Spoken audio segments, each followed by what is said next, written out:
令狐老者和白衣女子原本站在韩立身侧，被蛊魔目光一扫，不由自主地向两侧移开了几步，颇有些不堪此魔石重压的意思。其他之人见此，面色一变，不由得做出了戒备之意。就在这时，此魔一抬手，黑焰闪动，一颗黑色火球迅速膨胀变大，转眼间就化为了头颅般大小，然后一挥手臂，火球一闪即逝，突然消失。韩立正心中一凛，随即又愕然了起来，因为黑色火球目标竟不是韩立等人，而是在此魔上空的某处无人处突然浮现，接着爆裂了开来，10余丈的范围都被黑色魔焰笼罩在了其中。韩立正惊讶之际，黑色魔焰下人影一晃，一个双头四臂的怪物现形而出，4只手臂紫光闪动，一起挥舞，那黑色魔焰竟瞬间收拢凝聚，并在一只手臂手掌中重新化为一颗黑色火球。随后此手臂一动，那怪物前面头颅一口将黑色火球吞入腹中，然后抬手，目光阴冷地望着下面的魔首人身的魔物。果然是你，你终于还是找来了。你胆子不小，竟然敢对我出手了，看来你已经自己做主了。当年放你出去吞噬掉那名修士的元神法，真不知道是对还是错。双头四臂的南陇侯前面头颅狞笑一声，口气不善。既然我就是你，你就是我，有了自主意识后，我为何还要听命于你？况且在圣界中被分魂反吞噬的事情又不是什么稀罕之事。你当年放我独立出去，就应该有此觉悟才是。不错，我当然有几分预料，只是没想到你脱离控制后，竟会引人类修士抢先一步将我被封印的躯体占去，甚至为了解除封印，还不惜施展解体化形大法，重组躯体。你难道不知道如此做法虽然可以强行解封，但会让我这具躯体元气大损，最起码损失了1/3的修为。你知道这意味着什么吗？哼，什么你的躯体？我原本就是你元神的一部分，占据此躯体有何不可？况且就是躯体损失了1/3的修为，那又如何？只要本尊吞噬了你，并且在人界避开了那些缩头乌龟的家伙，此界还不是任我逍遥横行？到时候再次打开圣界通往人间的通道，就为诸位圣祖立下了大功，说不定也能成为圣祖中的一员。损失这点修为，又算什么？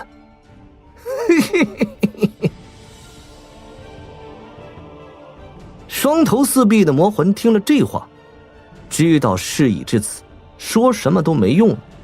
既然当初修炼的第二魔魂开始反噬，那两者之间就只有一个才可以自主于世，另一个必须被抹杀神智，这才是毫无疑问的事情。当初他要不是被逼无奈，主元神实在无法脱身离开禁制，怎会冒险让分神一去不返？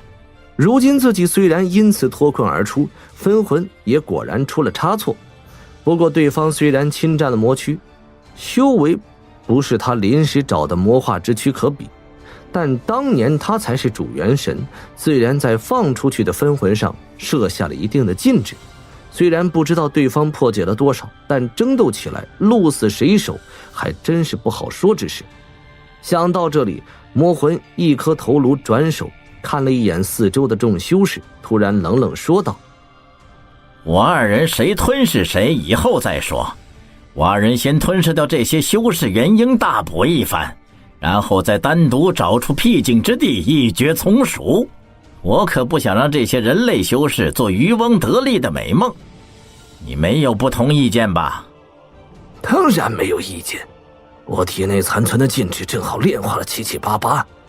你就是不出手，我也一人可杀光他们所有。你可不要大话说过头了，其中有些修士还挺棘手的。魔魂一声冷笑，目光扫视了韩立那边一眼。魔手人身的古魔张嘴，紫色的舌头一吐而出，脸上露出了不以为然之色。而众修士见双头四臂的古魔现身，都是一惊，随即听了两魔毫不避讳的交谈，顿时有些傻眼。听两魔的口气，原先竟然是主元神和第二元神的关系，如今第二元神获得了自主，反倒是侵占了魔物的躯体，双方竟如同水火。令狐老祖和银发老者等人心中窃喜，以为两魔会先争斗一番，然后他们可以浑水摸鱼。没想到话锋一转，两魔竟然决定联手对付他们起来，不禁个个神色大变。魏道友，还要麻烦你拖延住对手，就让令狐道友二人协助于你，我和其他道友先对付另外一魔物，现在只能先自保。我尽量吧，不过对方体内禁制解除了不少，我不知道带伤能坚持多久。魏无涯闻听此言，随即面露苦笑，明白韩立的拖延之意。现在路上正有其他修士到来，自然时间拖得越久越好。令狐老祖和白衣女子二人听到韩立发号施令，并没有什么抵触，毕竟修仙界以实力为尊，韩立远胜于他们，所说对策又没有不妥之处，这二人自然不会有什么反对之意。这时空中的双魔却根本不给人类什么商量的时间，韩立才说完这么一句，尚未和银发老者等人沟通，两人就直接联手。魔手人身的古魔先身形滴溜溜一转，浑身魔光一闪，顿时整个天空一暗，黑紫色魔光一下狂涨，迅速向四面八方疯狂扩张，瞬间附近的天空都被染成了妖异的颜色。在他上空的魔魂没有闪躲光幕的意思，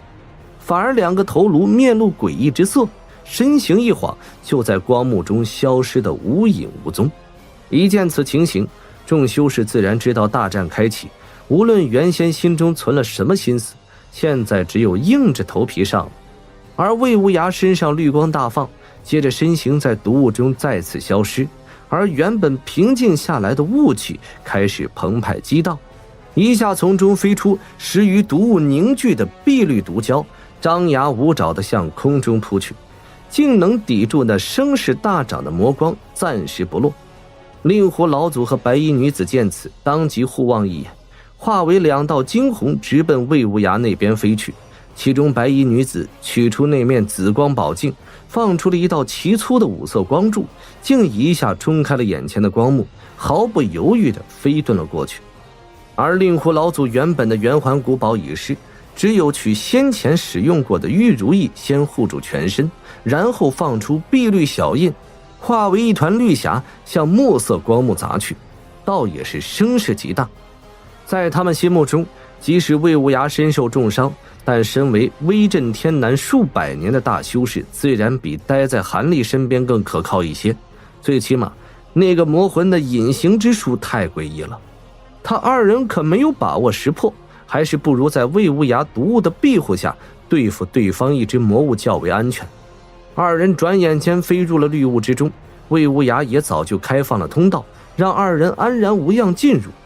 韩立没有心思继续关心令狐老祖二人，而是往诚信老者几人那里淡淡望了一眼，结果微微一愣，只见那边3人不及防之下，竟被那魔光所化的黑紫色光幕一下罩在了其内。不过这3人年龄如此之大，并且身为元婴修士，自然有一套自己的对敌手段。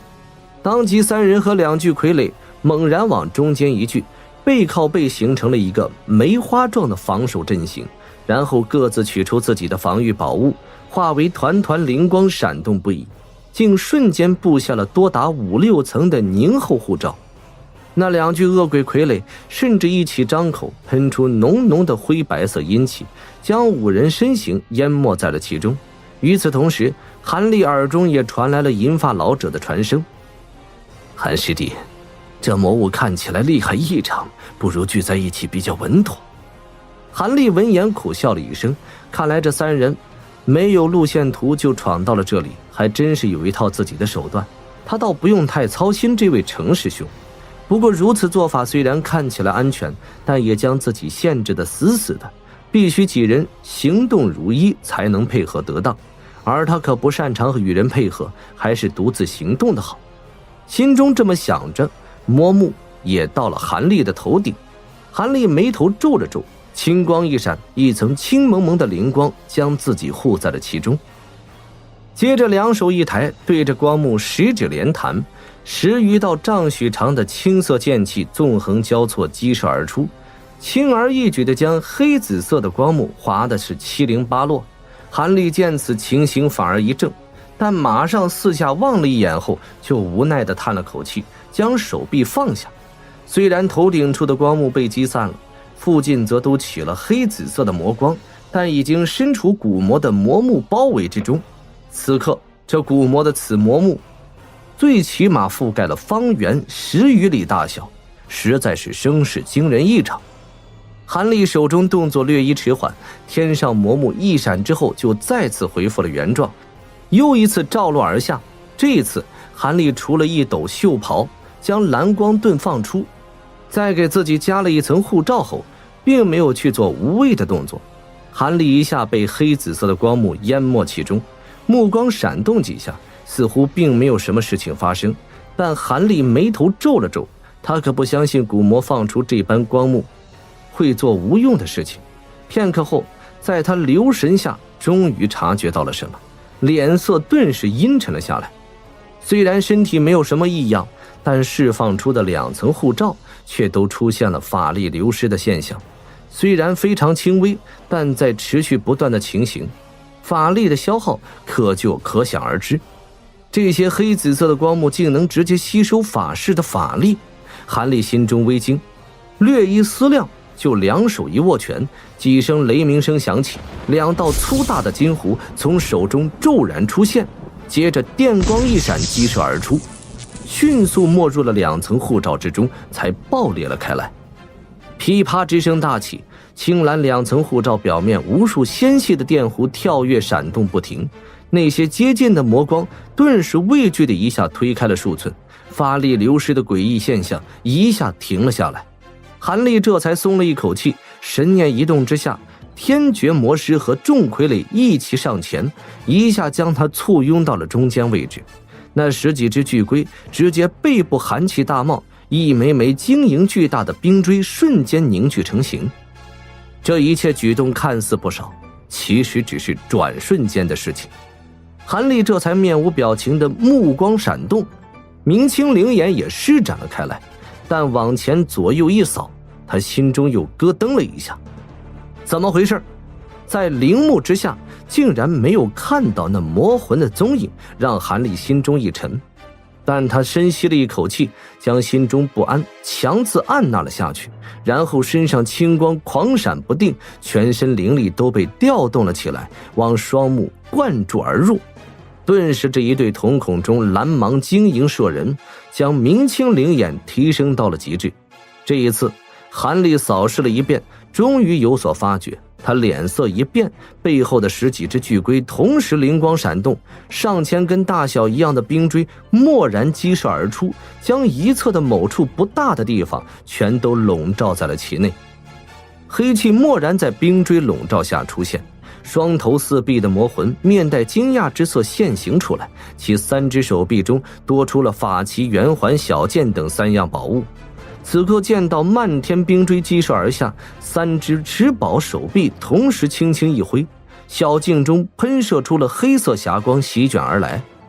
小剑挥舞了几下后，黑蒙蒙犀利剑气横扫而出。